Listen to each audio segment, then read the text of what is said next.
Hey, I'm Kyle from Drive Wheaton TV with another quick tip.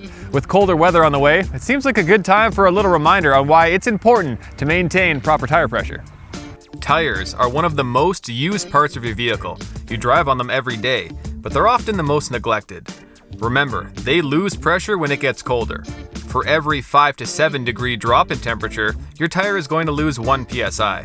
They may also lose up to 2 psi each month just from general use.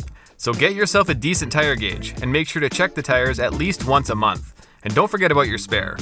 A tire can be underinflated by 20% or more and still look normal, so always measure it.